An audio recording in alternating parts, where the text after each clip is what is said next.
신주쿠역은 거대하다. 하루에 총 350만에 가까운 사람들이 이 역을 지나간다.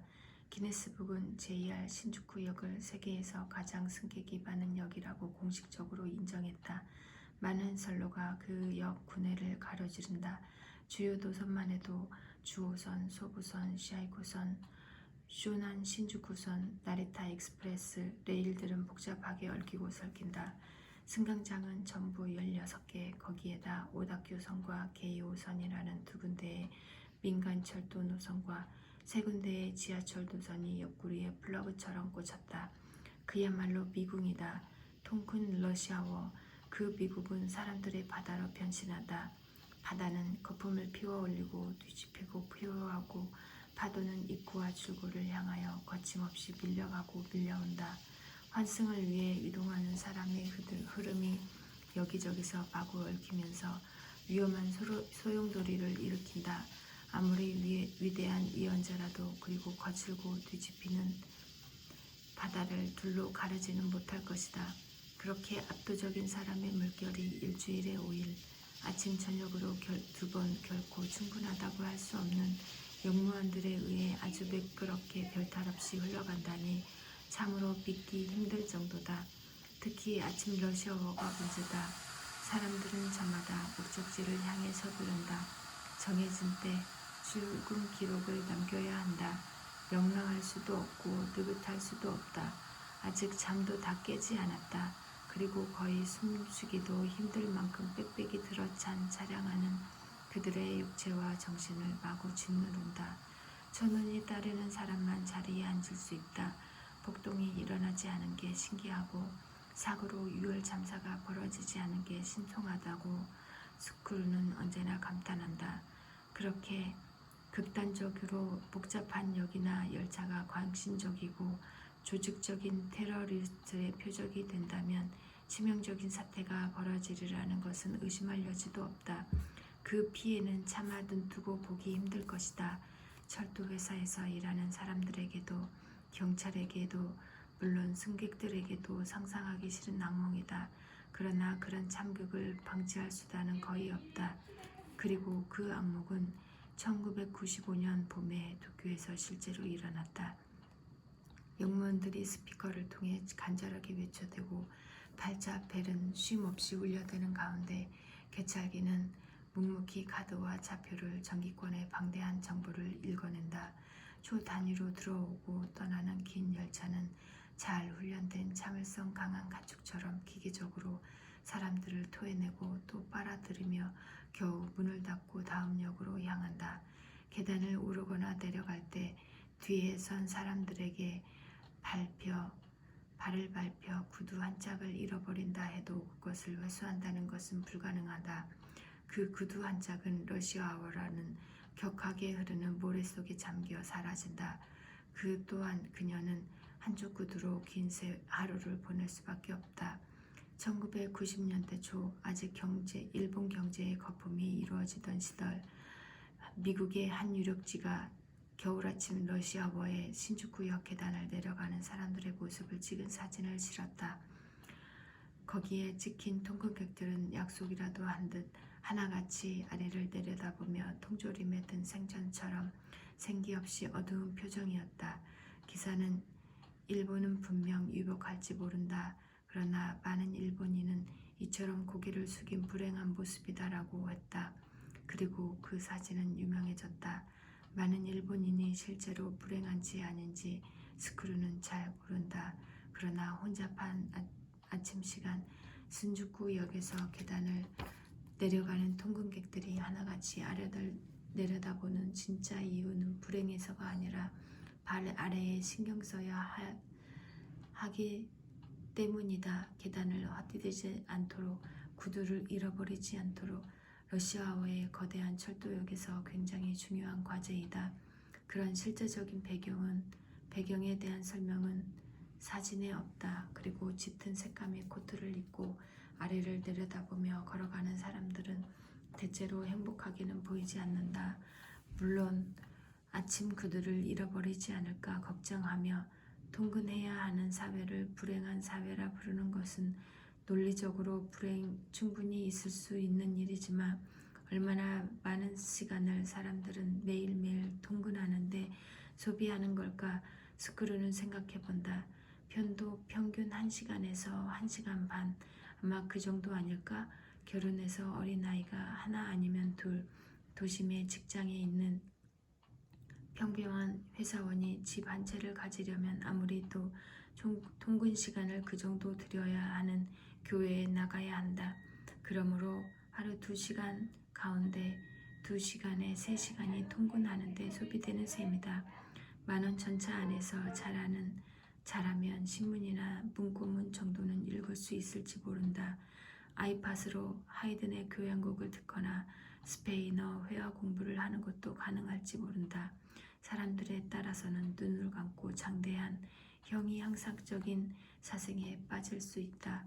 그러나 일반적 의미로 볼 때 하루에서 그 2시간에서 3시간을 인생에서 무엇보다 유익한 시간, 양질의 시간이라고 부르기는 힘들지 않을까? 사람들의 인생에서 어느 정도 시간이 이런 의미 없는 이동을 위해 박탈하고 사라져버리는 걸까? 그것이 얼마나 인간을 피폐하게 만들고 소모시키는 것일까? 그러나 그것은 철도회사에서 주로 역사 설계를 하는 타자키 스크루가 고려할 문제는 아니다. 다른 사람의 인생은 그 사람에게 맡기면 된다. 그것은 그들의 인생이지 타자키 스크루의 인생은 아니다.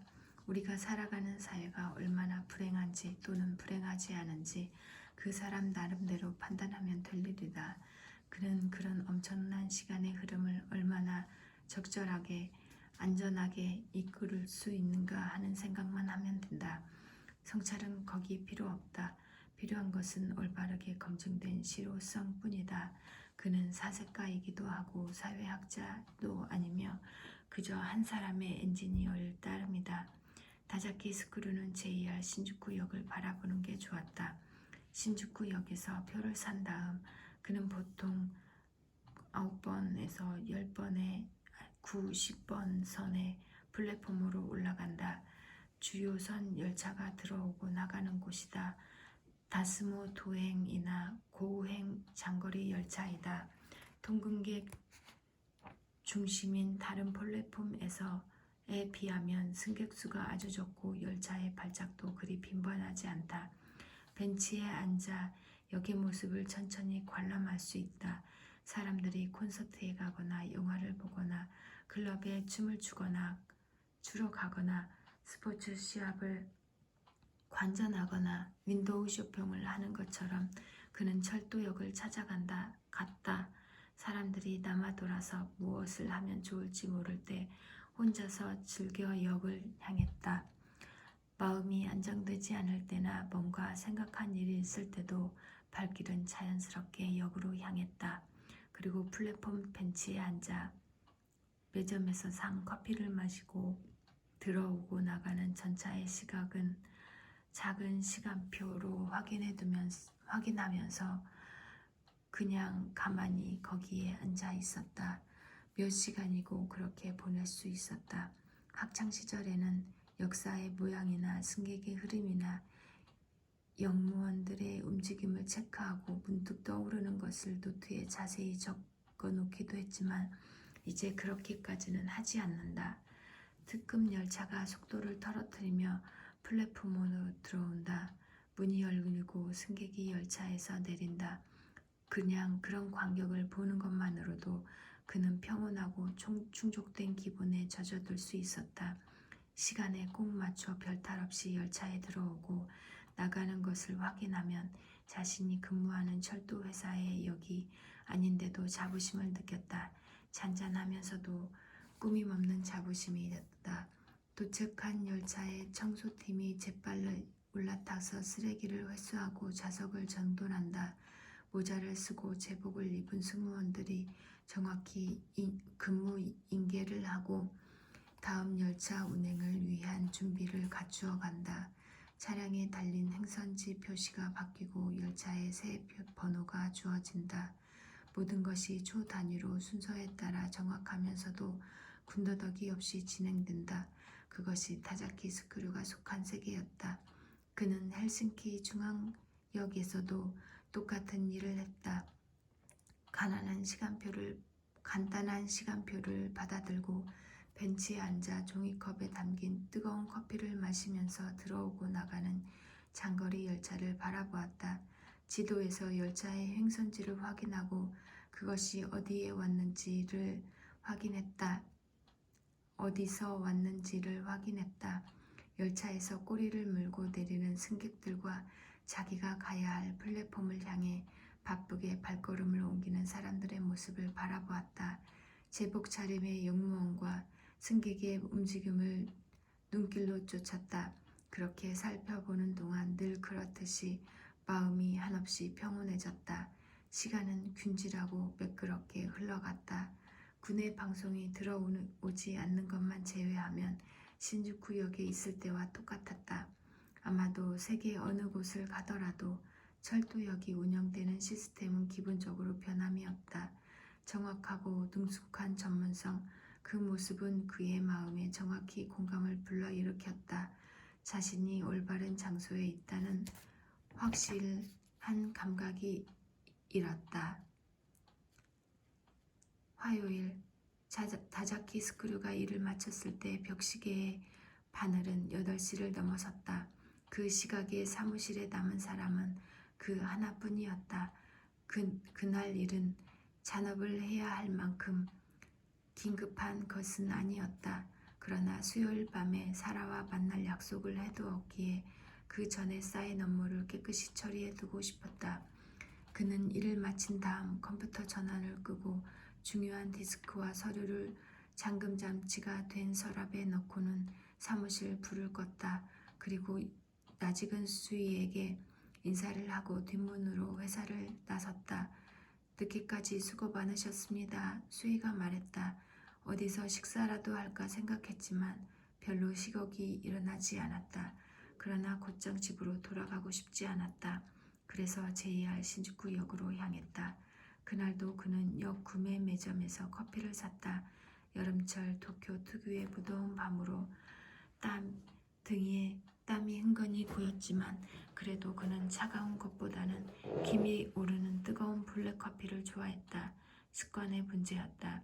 9번 선에서는 늘 그렇듯이 마스모토행 마지막 특급 열차가 출발 준비를 하고 있었다. 혹시 승무원이 빠뜨린 데에는 없는지 차량 안을 걸어다니면서 아주 익숙하면서도 엄숙한 눈길로 검사를 한다. 열차는 눈에 익은 E257 개통이다. 신칸센 열차처럼 사람들의 눈길을 끌 만큼 화려하지는 않지만 그는 그 우직하고 꾸밈없는 형태에 호감을 느꼈다. 시오지리까지 주오 본선으로 달린 후 거기서 마스모토까지는 시오2선으로 달린다. 열차가 마스모토에 도착하는 시각은 자정 5분 전. 하치오지 선까지는 도심지를 달리기 때문에 소음을 줄여야 해서 그 다음에는 거의 산악지대라 커브가 많아서 마음껏 속도를 낼 수 없다. 거리에 비해 시간이 많이 걸린다. 승차 준비가 다 될 때까지는 아직 조금 시간이 있지만 열차에 탈 사람들은 쟁 걸음으로 매점에서 도시락이니 캔 맥주를 사고 잡지도 몇 권 준비한다. 아이팟에 하얀 이어폰을 귀에 꽂고 벌써 이동하게 될 자기 혼자만의 세계를 마련해둔 사람들도 많았다. 사람들은 여기저기서 손가락으로 능숙하게 스마트폰을 조작하기도 하고 또 군의 방송에 지지 않을 만큼 큰 소리로 휴대전화를 향해 외치기도 하며 누군가와 연락을 주고받는다. 같이 여행을 떠나는 듯한 젊은 커플의 모습도 보였다. 그들은 벤치에서 서로 어깨를 기댄 채 행복한 표정으로 낮게 속삭였다. 졸음에 겨운 눈빛에 5살 난 쌍둥이 남자애들이 부모 손을 잡고 끌려가듯 스크류 앞을 종종 걸음으로 지나갔다. 두 아이는 제각기 손에 작은 게임기를 들었다. 무거워 보이는 배낭을 질 젊은이 둘이 보였다. 첼로 케이스를 끌어안은 젊은 여자도 있었다. 옆모습이 아름다운 여자였다. 밤에 특급 열차를 타고 어딘가 먼 곳으로 향하는 사람들. 스크류는 그들이 조금 부러웠다. 그들에게는 일단 가야 할 장소가 있다. 타자키 스크류는 가야 할 장소가 없다. 그러고 보면 그는 아직 마스모토나 고우나 시오지리에 가본 적이 없다. 신주쿠역의 이 플랫폼에서 헤아릴 수 없이 많은 마스모토행 열차를 바라보았지만 정작 자신이 그 열차를 타는 모습은 단 한 번도 상상해 본 적이 없다. 그런 건 생각도 해보지 않았다. 왜일까? 스크루는 이대로 열차를 타고 자신이 마스모토를 향하는 장면을 상상해 보았다. 결코 불가능한 일은 아니다. 그리고 그리 나쁘지 않은 생각인 듯 했다. 갑작스러운 충동에 떠밀려 핀란드까지 가지 않았는가? 마스모토 정도인데 가려고 하면 못 갈 것이진 없다. 그곳은 어떤 거리일까? 사람들은 거기서 어떤 생활을 할까? 그러나 그는 고개를 젓고 그런 생각을 쫓아버렸다. 내일 출근 시간까지 마스모토에서 도쿄로 돌아오는 것은 불가능하다. 시간표를 보지 않아도 그 정도는 안다. 게다가 내일 밤에는 사라와 만날 약속이 있다. 그에게는 중요한 하루이다. 지금 마스모토에 갈 수는 없다.